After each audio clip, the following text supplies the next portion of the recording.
Bonjour à tous, nous sommes ravis de vous accueillir dans ce nouvel épisode de Conversation et nous avons la joie d'être en présence de Virginie Guyot et de Stéphane Salustro. Aujourd'hui, on va parler ensemble de transactions, d'accélération, de vitesse et on va découvrir que nos invités ont de nombreux points communs. Donc ma première question, c'est justement ce point commun entre vos deux métiers. Donc quelle est la finalité de cette vitesse, Virginie ?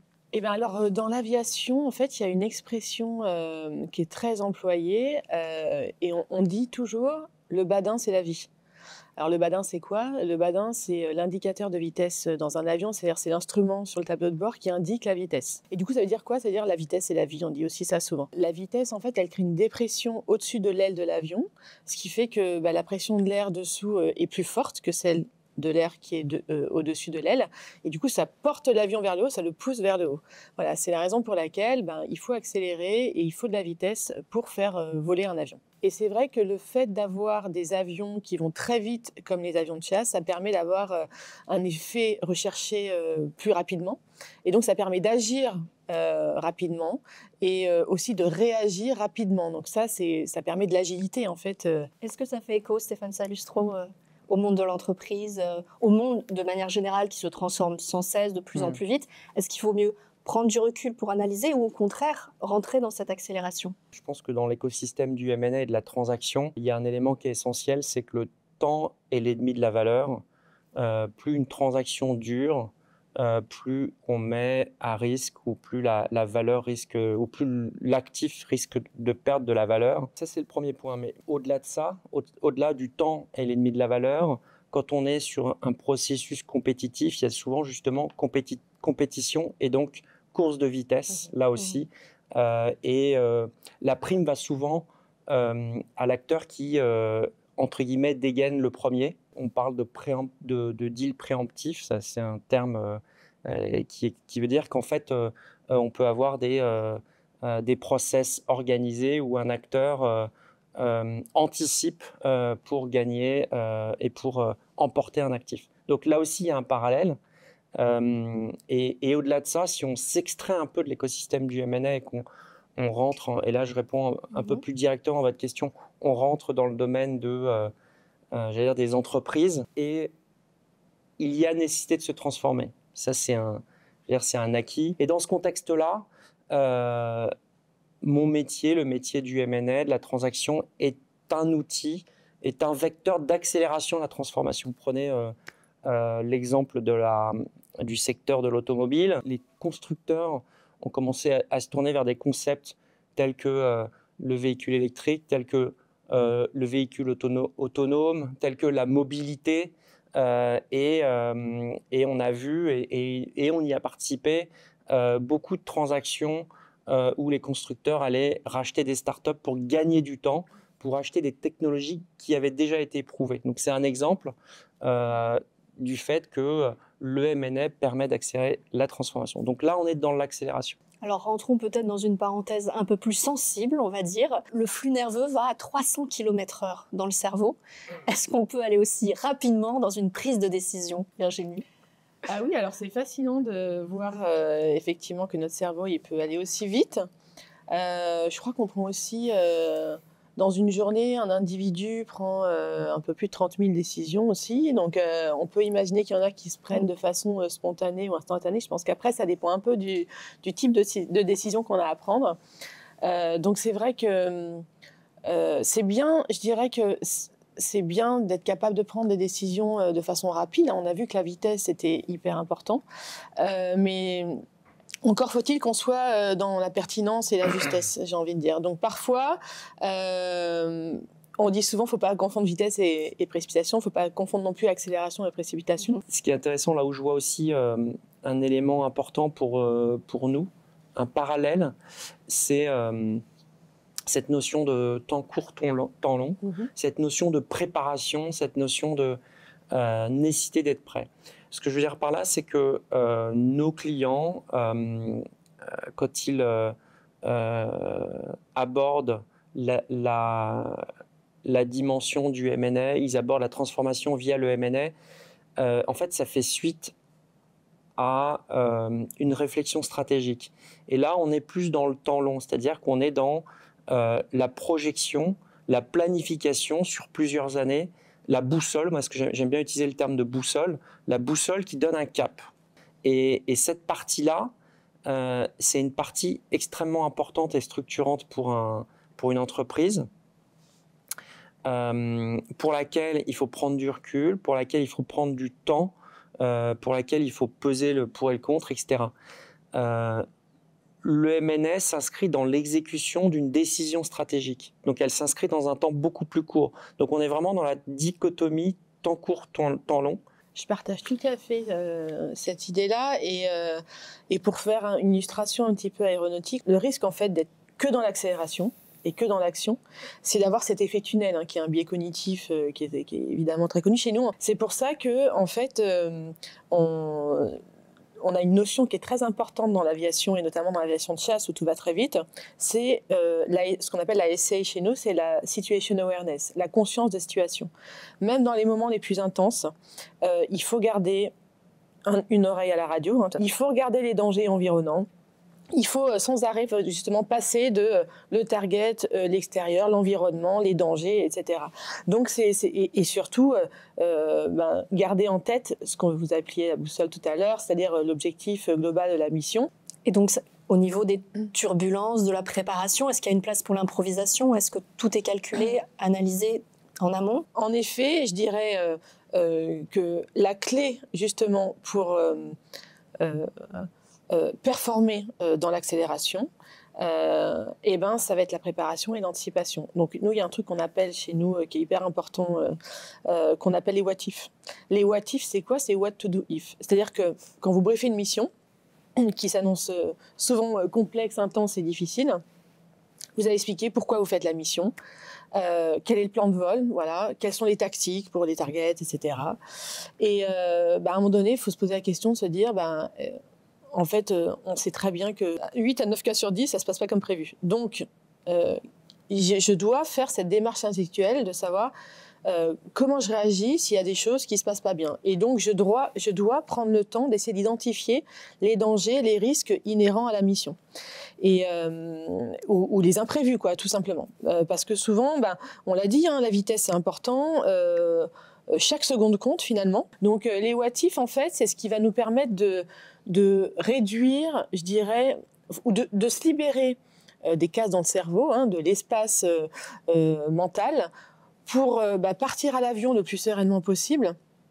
Et une fois qu'on est en l'air, pouvoir s'adapter à ce qui va se passer. Alors, pour le monde de l'entreprise, est-ce que sortir de sa zone de confort, gérer les imprévus, accélérer, se transformer, qu'est-ce qui est positif? Comment vous gérez aussi ce bénéfice-risque? Quand vous vous lancez dans une transaction, le risque est présent puisque vous vous lancez dans l'inconnu. Comme vous le dites, vous sortez de votre zone de confort puisque vous vous apprêtez à acquérir un objet, entre guillemets, qui est identifié, mais que vous connaissez moins bien que son propriétaire. Donc il y a cette notion de risque qui est importante. Et il y a cette notion de préparation. Donc pour ça, il y a effectivement tout un travail à faire de ce qu'on appelle due diligence. En revanche, on compose avec le risque. Ce que je veux dire par là, c'est que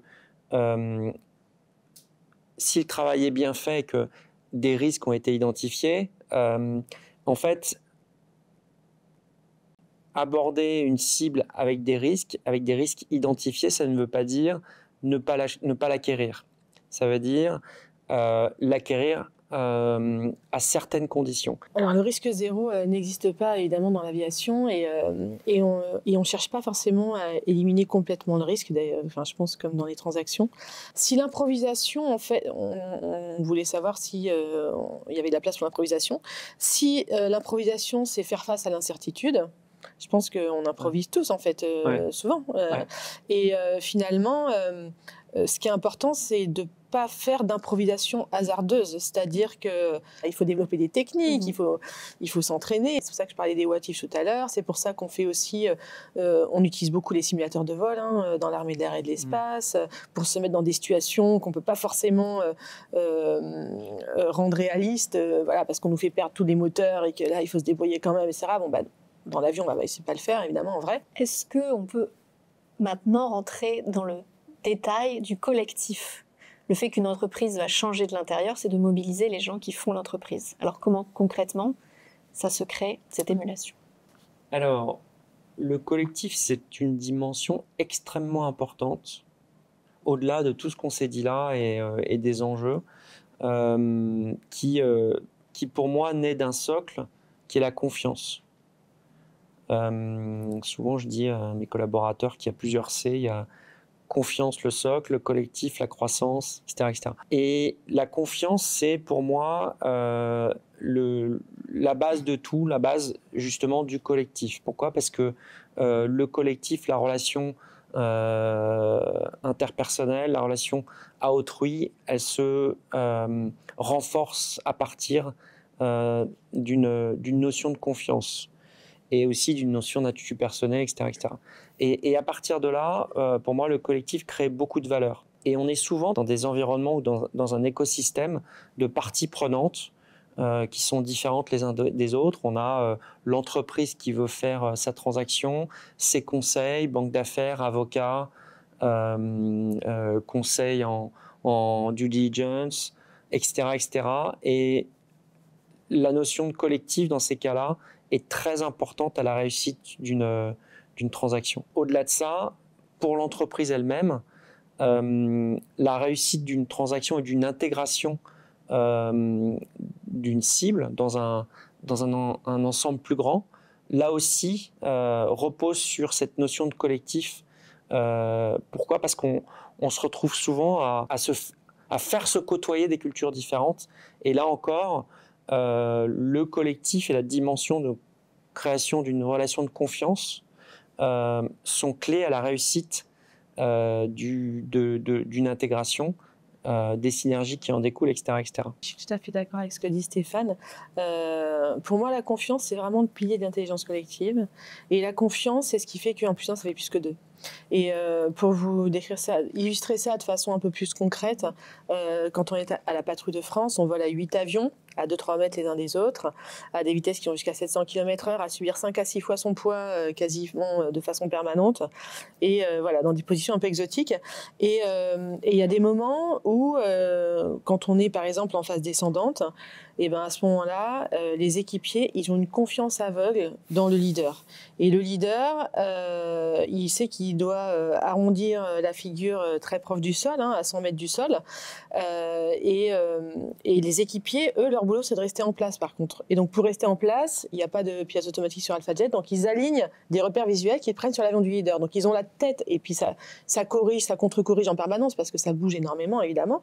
Ils n'ont pas le temps de mettre la tête dans la cabine pour vérifier que le leader s'est pas trompé. Ce qui fait que 1 plus 1 fera plus que 2, et ben, c'est qu'à un moment donné, chacun est capable de lâcher prise pour laisser de la place à l'autre, pour qu'il exprime le meilleur de lui-même. Et c'est ce qui fait que, voilà, à la fin, on crée vraiment de la valeur en étant ensemble. Cette confiance, hein, c'est dans l'écosystème le plus large possible. Par rapport à ce que vous disiez, nous, quand on part sur des missions opérationnelles, il faut savoir que les missions sont de plus en plus complexes, sont de plus en plus interarmées et internationales, enfin, c'est pas interalliés, interarmés, interalliés. Ça veut dire qu'on va se retrouver déployé du jour au lendemain sur un théâtre d'opération, à travailler avec des gens pendant 2 mois qu'on verra plus jamais de notre vie après. Et donc, il faut très rapidement être capable de développer cette confiance mutuelle. Et donc, je pense que c'est aussi basé sur le respect mutuel et sur l'ouverture d'esprit et la curiosité. Voilà, pour faire confiance à l'autre et pour qu'il nous fasse confiance, il faut se respecter mutuellement. Pour se respecter, il faut se comprendre. Donc, pour se comprendre, il faut s'intéresser à l'autre, à son avis, à son opinion, à ses attentes, à ses contraintes. Et comment vous faites chacun pour motiver vos équipes, pour les faire vous suivre jusqu'au bout du monde? Non, j'allais dire, pour moi, le premier élément de motivation, le principal, c'est l'intérêt. Et donc, c'est l'objectif qu'on définit et l'intérêt de cet objectif. Et d'avoir des horizons régulateurs, d'avoir des missions passionnantes, d'être au milieu des enjeux. Enfin, tout ça, ça crée la motivation des équipes. Pour moi, ça renforce le collectif et ça permet le changement, ça permet la transformation. Parce que quand on est optimiste, on croit aux choses, on identifie des opportunités, on invente beaucoup plus quand on est optimiste. Et donc, on se lance dans des défis, on se lance dans la transformation, l'adaptabilité, etc., etc. Et ça fait aussi partie des éléments de motivation des équipes. Moi, je rejoins tout à fait ce qu'a dit Stéphane. Et notamment, la première chose, c'est donner du sens, susciter l'intérêt. Donc, il faut être, à mon sens, il faut être très clair sur la vision et faire en sorte que chacun se l'approprie, cette ambition collective. Et encore, pour moi, une source de motivation, clairement aussi, c'est la confiance, créer un climat de confiance, parce que quand vous créez un climat de confiance, chacun se sent considéré et suffisamment à l'aise justement pour être acteur du projet, de l'accélération, de la dynamique, etc. Merci Stéphane Salustro, merci Virginie Guyot. Merci Virginie, merci Ariane. Merci à tous de nous avoir regardés et on se retrouve dans le prochain épisode.